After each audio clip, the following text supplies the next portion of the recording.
قدرت اللہ شہاب شہاب نامے میں بتاتے ہیں کہ ایک بار میں کسی دور دراز علاقے میں گیا ہوا تھا۔ وہاں پر ایک چھوٹے سے گاؤں میں ایک بہت سیدھا سی مسجد تھی۔ میں جمعہ کی نماز پڑھنے اس مسجد میں گیا۔ وہاں ایک نیم خواندہ سے مولوی صاحب اردو میں بہت طویل خطبہ دے رہے تھے۔ ان کا خطبہ گزرے ہوئے زمانوں کی عجیب و غریب داستانوں سے بھرا ہوا تھا۔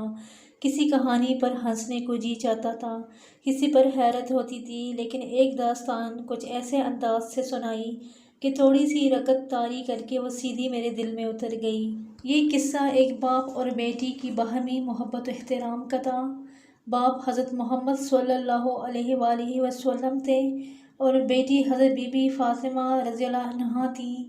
مولوی صاحب بتا رہے تھے کہ حضور رسول کریم صلی اللہ علیہ وآلہ وسلم جب اپنے صحابہ کرام رضی اللہ عنہ کی کوئی درخواست یا فرمائش منظور نہ فرماتے تھے تو بڑے بڑے برگزیدہ صحابہ کرام بی بی فاطمہ رضی اللہ عنہا کی خدمت میں حاضر ہو کر ان کی منت کرتے تھے کہ وہ ان کی درخواست حضور صلی اللہ علیہ وآلہ وسلم کی خدمت میں لے جائیں اور اسے منظور کروا لیں۔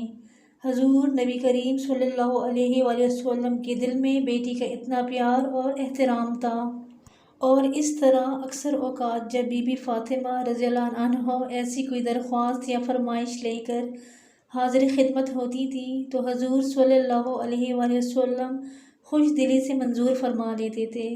اس کہانی کو قبول کرنے کے لیے میرا دل بے اختیار آمادہ ہو گیا۔ جمعے کی نماز کے بعد میں اسی بوسیدہ سی مسجد میں بیٹھ کر نوافل پڑھتا رہا۔ کچھ نفل میں نے حضرت بی بی فاطمہ رضی اللہ عنہا کی روح مبارک کو ایصال ثواب کی نیت سے پڑھے۔ پھر میں نے پوری یکسوئی سے گڑ گڑا کر یہ دعا مانگی، یا اللہ میں نہیں جانتا کہ یہ داستان صحیح ہے یا غلط، لیکن میرا دل گواہی دیتا ہے کہ تیرے آخری رسول صلی اللہ علیہ وآلہ وسلم کے دل میں اپنی بیٹی خاتون جنت کے لیے اس سے بھی زیادہ محبت اور عزت کا جذبہ موجزن ہوگا۔ اس لیے میں اللہ سے درخواست کرتا ہوں کہ وہ حضرت بی بی فاطمہ سلام اللہ علیہ کی روح کو اجازت و رحمت فرمائیں کہ وہ میری ایک درخواست اپنے والد گرامی صلی اللہ علیہ وآلہ وسلم کے حضور میں پیش کر کے منظور کروا لیں۔ درخواست یہ ہے کہ میں اللہ کی راہ کا متلاشی ہوں، مجھے روحانیت کے راستے پہ چلنے کی توفیق عطا کر۔ اس بات کا میں نے اپنے گھر میں یا باہر کسی سے ذکر تک نہ کیا۔ 6-7 ہفتے گزر گئے اور میں اس واقعے کو بھول بھال گیا۔ پھر اچانک 7 سمندر پار کی میری ایک جرمن بھابھی کا ایک عجیب خط موصول ہوا، جو مشرف باسلام ہو چکی تھی اور نہایت اعلیٰ درجے کی پابند صوم و صلات خاتون تھی۔ انہوں نے خط میں لکھا تھا، رات میں نے خوش قسمتی سے فاطمہ سلام اللہ علیہ بنت رسول اللہ صلی اللہ علیہ وآلہ وسلم کو خواب میں دیکھا۔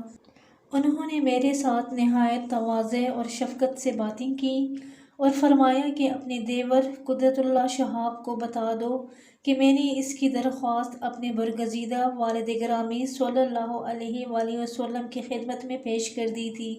انہوں نے عذرائے نوازش منظور فرما لیا ہے۔ یہ خط پڑھتے ہی میرے ہوش و حواس پر خوشی اور حیرت کی دیوانگی سی طاری ہو گئی۔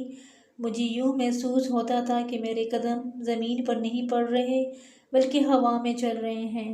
یہ تصور کہ اس برگزیدہ محفل میں ان باپ بیٹی کے درمیان میرا ذکر ہوا، میرے روئی روئی پر ایک تیز و تند نشے کی طرح چھا جاتا تھا۔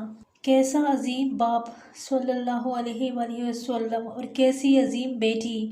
2-3 دن میں اپنے کمرے میں بند ہو کر دیوانوں کی طرح اس مصری کی مجسم صورت بنا بیٹھا رہا۔ اس کے بعد کچھ عرصے تک مجھے خواب میں طرح طرح کی بزرگ صورت ہستیاں نظر آتی رہیں، جن کو نہ تو میں جانتا تھا، نہ ان کی باتیں سمجھ میں آتی تھیں اور نہ ان کے ساتھ میرا دل بیکتا تھا۔